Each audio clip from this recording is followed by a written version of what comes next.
Oh, hi YouTube. It's been a minute. Today we're going to talk about one of my hyperfixations, which is Heartopia, and more specifically, breeding flowers. I've made a lot of videos about this for TikTok, but people still have questions, so I figured I might as well make like a long, giant video answering as many of them as I possibly can. So we're going to insert clips of my TikToks, and we're gonna just like it's going to be too much information. It's going to be really confusing. And this is just for the people that want to be optimal about crossbreeding. If you don't care, it's fine. Like, put your flowers in a blob. They'll do whatever they do in whatever time they feel like doing it. That's great. I love that for you. This is not that. This is for the hyperfixation baddies. This is for the people that want to get their flowers immediately exactly how they want them to. So if that's for you, keep on watching. I'm gonna hide my face now. So let's talk flower breeding.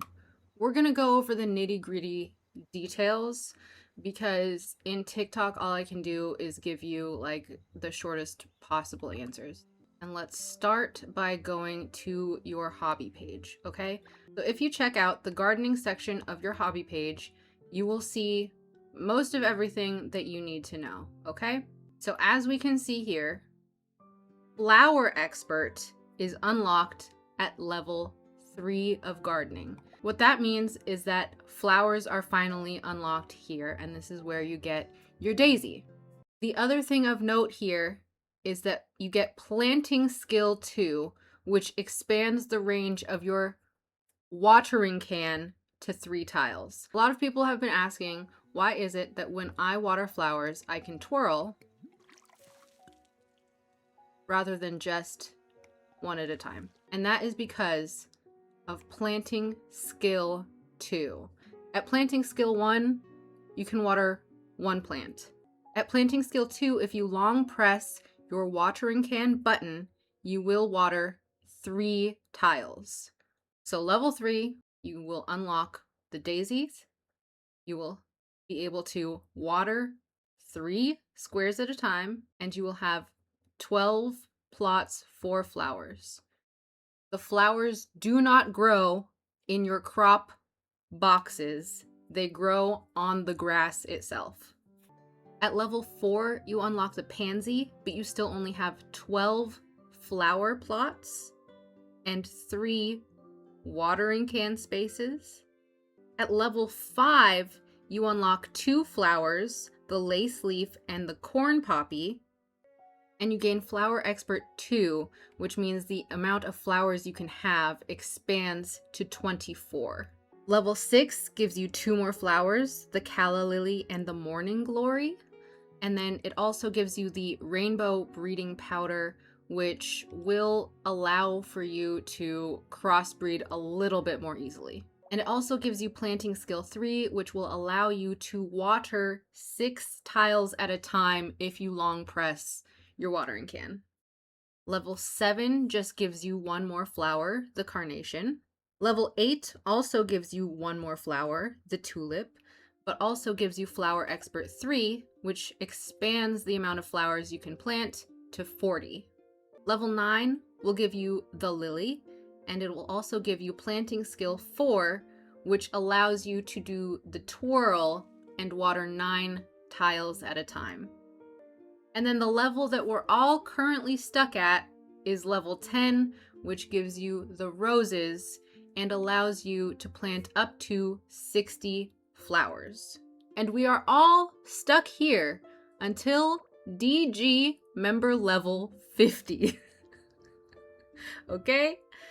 This hobby ticket is not unlocked until level 50, and a lot of us right now are at 35. If we can just imagine 15 more levels times at least 3 days each is gonna be a bit. So let's talk early game. You're gardening level 3. You have 12 flower plots and you've been asked to buy a red and a white daisy. One thing I've noticed, and that I absolutely did when first trying to breed these flowers, is I thought that I had to do it the Animal Crossing way. Anyone else play Animal Crossing? You had to do this little zigzag in hopes that your flower would plop up right here. That is not how it works in Heartopia. Your flowers aren't going to grow in these little gaps. They're actually going to appear as seeds above the flowers. So we don't need to have any gaps like this. When it comes to your first 12 plots, your best bet is to do any variation of this. Flowers like to grow in pairs of 2 or squares of 4. If that's too confusing, just do any even number. But 2s and 4s are going to be the golden rule for you. And you can set them up however you like. I like to set them up like this in this little checkerboard pattern because it's cute and it makes me feel like it's doing something, when in reality, you really don't have to do that. Flowers will breed based on star level rather than based on color. So even though we think red plus white equals pink, in actuality, in Heartopia, 1 star plus 1 star equals 2 star, no matter what color it is. So you can have a field of just white flowers and it will produce the 2 star pink flower. So any one flower can breed a star level that is its own or one after it, as long as it's sitting next to another flower of the same breed. So any pair of 1 star flowers can make a 2 star flower. Any pair of 2 star flowers can make a 3 star flower. Any pair of 3 star flowers can make a 4 star flower. To make it a little bit more confusing, you can put a 2 star flower next to a 1 star flower, but the 1 star flower can only breed a 1 or 2 star flower, and the 2 star flower can only breed a 2 or 3 star flower. The parts that are like Animal Crossing is the fact that you do need friends to water your plants. The most important thing that you're going to need is for yourself and 4 other people to water your flowers. So when you water your flower, you'll get this symbol. And every additional person that waters your flowers will add on a little tick. First person, second person, third person, fourth person. And this is what you want. And what I like to do at least once a day is go around and water other people's flowers for them. I think if we just build a community that waters each other's flowers, the likelihood of your flowers getting watered will go up. One thing I did to get people to water my flowers is to put up a sign. At one point, I even took a picture of myself with the sign and made it my profile picture. Something that I got a lot of comments about was that you go around and water other people's flowers, but nobody ever reciprocates. The thing about that is, sometimes people are AFK when you do it. Sometimes people are busy when you do it. After you've been online for a while and you've noticed that maybe no one in this town is watering your flowers, maybe you hop to one of your friends' towns, start the process over, water everyone in theirs plants, and wait for that group of people. So the longer you are online and the more people your flowers are exposed to, the more likely you are going to get your flowers watered. Don't mind my hoarding, but if you take a look at the seeds in your backpack before you plant them, you can click on them and see how much time it will take them to mature. Some of the earlier plants that you get will only take 18 hours, and then they'll start taking a day and 6 hours, 2 days, and the rose takes 3 days to mature. And that's the amount of time it takes to go from tiny seed sprout to full-blown flower. If you hover over a plant that hasn't flowered yet, you'll notice that it says when it's going to mature. So these plants are going to mature in the evening. So morning is 6 a.m. to noon, afternoon is noon to 6 p.m., evening is 6 p.m. to midnight, and dawn is midnight to 6 a.m. Each flower takes a specific amount of time to grow, which is why you don't want to pluck them until you're ready to. What I like to do if I need space is I go into build mode and store them instead of plucking them. That way you can save space if you're working with a limited amount of plots, but you also have the flower to reuse later if you want it. A lot of people ask if they should pluck their flower once it's done breeding once. And the answer is no. Most flowers, with the exception of the glowing Celine and Sunglow, can continue to breed as long as they remain there, once a day on reset. So don't pluck your flowers because it could take several days to regrow a new one. I make sure to keep all of my flowers until I at least have 2 of every color, 1 to keep and 1 to pluck. Once you pluck your first flower of every breed, it'll show up in your collections. You can click on your watch, collections, gardening catalog, and then the flower tab to check out what you have, and by clicking details and personal records, it'll show you what is upcoming. So I have officially crossbred every single one of these flowers. So I'm going to show you an in-person view of all of them right now. This section of video is not a guide for how to place your flowers. I just wanted to show off the different colors that we found, as well as something I noticed about the colors and how they relate to each other per each plant. The 2 earliest flowers you get are the daisy and the pansy, and they both only have 2 1-star options, which leads to 1 simplistic path. So the daisy only has the 1-star red and white, which leads to the pink 2-star, the peach 3-star, the green 4-star, and the Celine 5-star. The pansies only have the red and the yellow 1-star, which leads to the orange 2-star, the black 3-star, the purple 4-star, and the Sunglow 5-star. So it looks like it's leading to 2 distinct paths, one for the moon and one for the sun. So we follow this to our next 2 levels of flowers, which are the laceleaf and the corn poppy.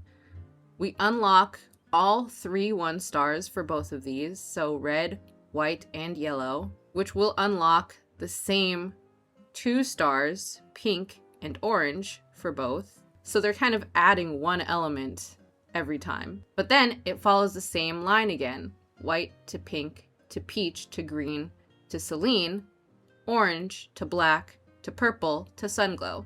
Actually, let's talk about Morning Glory on its own, because it's the only anomaly. This one does not follow the color pattern at all, and it bothers me. 2 stars pink and orange, 3 stars peach and black, 4-star purple, and then for some reason their 5-star is the Celine, which doesn't make any sense to me, so she's off to the side.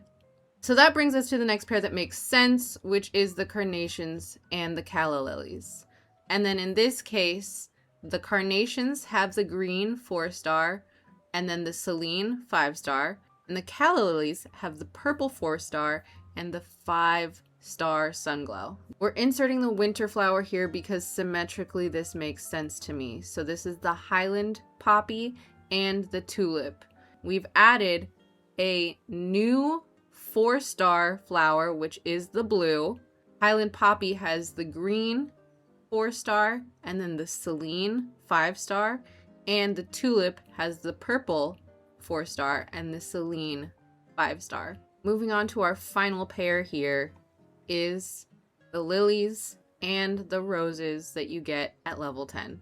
4 stars, we have the green and the purple for the lilies, which leads to the 5-star Celine. For the roses, we have the newly introduced blue and the purple, which leads to the first flower with both the Celine and the Sunglow.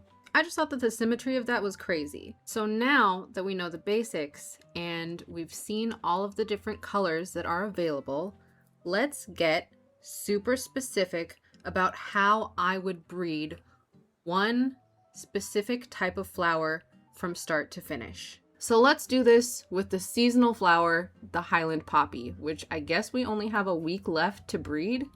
I always like to buy 2 of every 1 star color at the beginning.